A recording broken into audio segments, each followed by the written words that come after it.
Salut et bienvenue dans cette nouvelle capsule de la chaîne YouTube Max Skills University.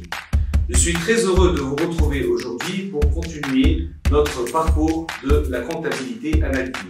Aujourd'hui, je vais mettre l'accent sur la répartition des charges indirectes, le passage des charges de la comptabilité financière au CAG.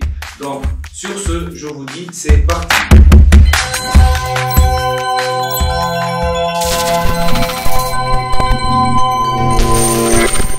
Donc, on va essayer de retraiter les charges de la comptabilité financière.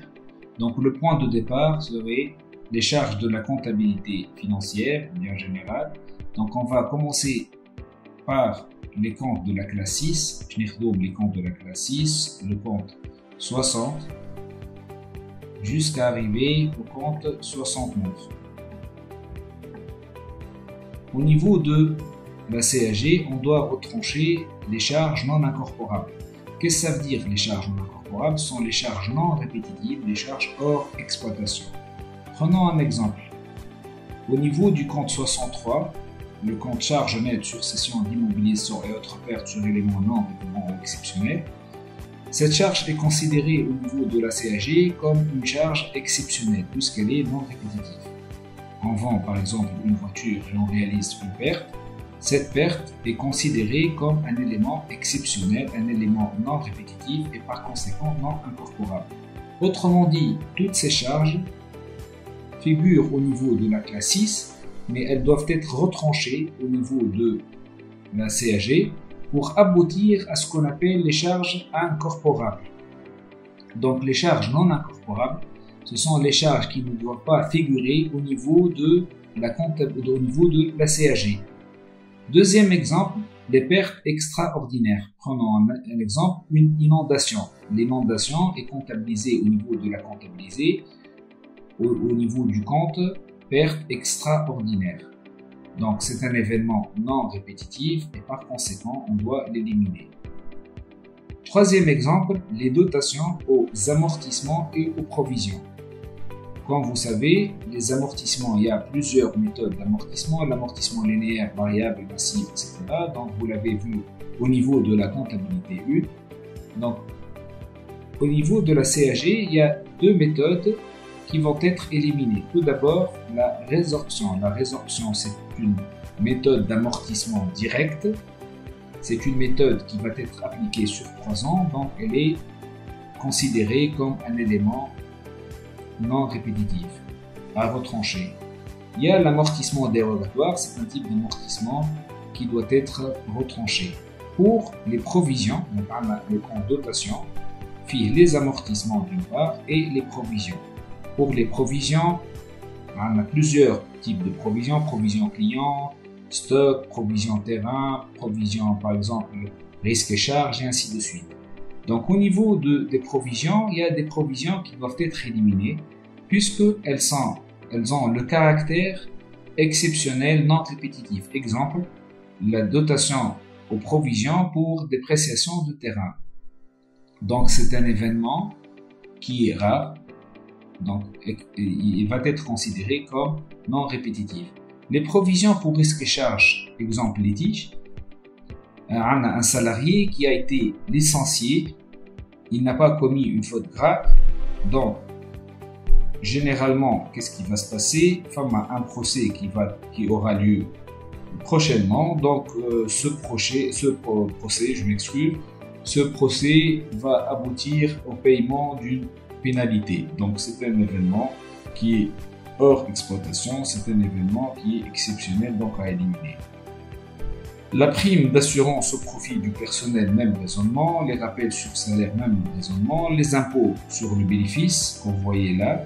Donc on n'est pas sûr de constater des bénéfices chaque année, et par conséquent, donc il y a des années où on réalise une perte, donc cet élément est considéré comme rare, non répétitif. Ok. Donc il n'y a pas une certaine continuité au niveau du bénéfice, on n'est pas certain qu'on réalise un bénéfice chaque année. Par contre, au niveau de cette liste, on ne trouve pas les charges supplétives. Qu'est-ce que ça veut dire supplétive? Supplémentaire. Exemple, la rémunération théorique de l'exploitant. Qu'est-ce que ça veut dire la rémunération théorique de l'exploitant? Au niveau de la logique de la CAG, l'exploitant est rémunéré en fonction des bénéfices. S'il y a des bénéfices, il va recevoir une part, ou bien il va les conserver une autre part. Donc la rémunération au niveau de la logique financière provient du bénéfice. Par contre, au niveau de la logique de la CAG, les hommes ont une rémunération théorique puisqu'elle n'existe pas au niveau de la comptabilité financière, de l'exploitant. Deuxième point, la rémunération théorique des capitaux propres.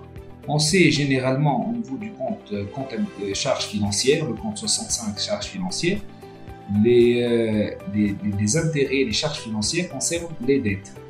Donc on a un manque à gagner, on peut placer les capitaux propres au niveau d'un compte d'épargne, il va nous ramener des intérêts. Donc les intérêts, on va au niveau de la compte charge financière. Donc c'est une charge à ajouter, c'est une charge supplémentaire. Les charges supplétives, mais non, je m'en dis au niveau de cette liste. Par contre, les charges exceptionnelles, les charges non incorporables, et on ne doit pas les incorporer. Non incorporables, on ne doit pas les incorporer au niveau du calcul des charges de la CAG. Finalement, les différences d'incorporation. Donc, on doit calculer la différence entre l'amortissement de la CAG, ce qu'on appelle la dépréciation réelle économique ou charge d'usage, et l'amortissement de la comptabilité générale. Prenons un exemple simple pour illustrer. Donc, V0, on a 50 000. C'est la valeur d'origine d'une immobilisation.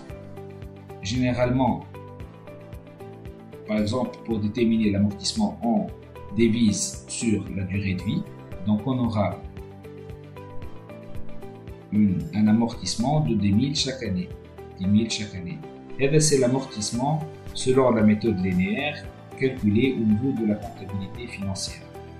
Puis j'ai par exemple un expert, il va essayer de calculer l'amortissement. Si il juge que l'immobilisation est en question, la dépréciation PH est plus élevée, usure akbar de la comptabilité financière, donc la différence doit être positive. Donc, je vous conseille de calculer l'amortissement de la CAG et de repencher la comptabilité financière. Je peux le faire ici. Par contre, si on considère que l'immobilisation en question a perdu seulement 7 000 dinars de sa valeur selon l'avis de l'expert, donc la différence d'incorporation va être négative. Donc on a le point de départ, les charges de la comptabilité générale financière, donc de préférence on part de la comptabilité financière, on retranche les charges non incorporables, on additionne les charges supplétives et plus ou moins les différences d'incorporation pour aboutir aux charges incorporées. Pour illustrer, donc on va prendre l'exemple suivant. Donc vous trouvez au niveau des pièces jointes l'énoncé de l'exercice. Donc on a l'ensemble des comptes de 60 à 66 s'élève à 54 000 dinars. Donc on est 54 000 dinars. Bas le compte 66, on trouve le compte 67, c'est la perte extraordinaire. On nous parle du compte 77. Il faut faire attention, on est en train de traiter les charges, donc il ne faut pas ajouter le gain extraordinaire. Donc c'est un piège. Donc les inarrêtés ما نغلطوش دونك نحنا مركزين على لي شارج ما ندخلوش معاهم لي tout ce qui est gain. نلقاو هنا la dotation aux amortissements provisions, c'est l'amortissement annuel. نحنا en général au niveau de la CAG, on met l'accent sur un mois, donc on doit diviser par 12. Donc on a la dotation annuelle pour l'exercice N s'élève à 120 000, donc on divise par 12 pour trouver la dotation, l'amortissement du mois de janvier. On ajoute l'impôt sur le bénéfice, donc le total 1. Comme on a vu précédemment, donc on doit retrancher les charges non incorporables, et donc les charges non incorporables. Premier élément, les pertes extraordinaires, Impôt sur les bénéfices, donc on doit le retrancher. Au niveau des provisions, on a les charges mensuelles suivantes. Un amortissement dérogatoire, donc à retrancher. Une provision exceptionnelle pour risque d'un montant de 600 à retrancher. Et finalement, une dotation aux résorptions à retrancher. On a donc au niveau du troisième paragraphe, les capitaux propres s'élèvent à 4 260 000 et on retient leur rémunération fictive au taux de 10%. Donc, les capitaux propres, on multiplie par le taux de rémunération annuelle et on divise par 12 pour trouver la rémunération théorique des capitaux propres pour le mois de janvier. Pour la rémunération théorique de l'exploitant, donc au niveau de l'exercice, elle s'élève à 487,5 par mois. Finalement, pour calculer les différences d'incorporation, on va faire la différence entre l'amortissement, comme on a vu, de la CAG et l'amortissement de la comptabilité générale. Donc au niveau de la CAG, on nous dit que l'amortissement des immobilisations amorties sur 10 ans est acquise pour 16 000 dinars. Leur dépréciation, donc la dépréciation réelle, est de 1000. Par contre, la dépréciation au niveau de la comptabilité générale, on a vu qu'on doit la calculer V0 sur N. Donc V0 c'est 16 000, N c'est 10. Donc 16 000 sur 10, on trouve 1600.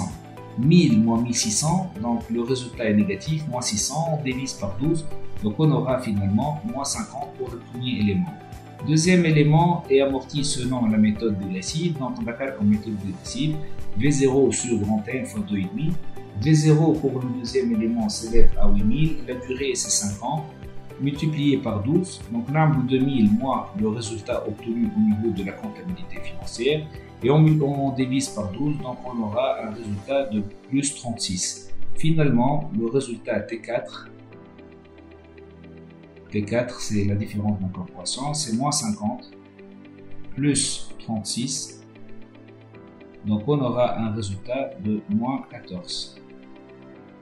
Pour aboutir au résultat final, donc on prend T1, on retranche T2, plus T3, et finalement on ajoute T4.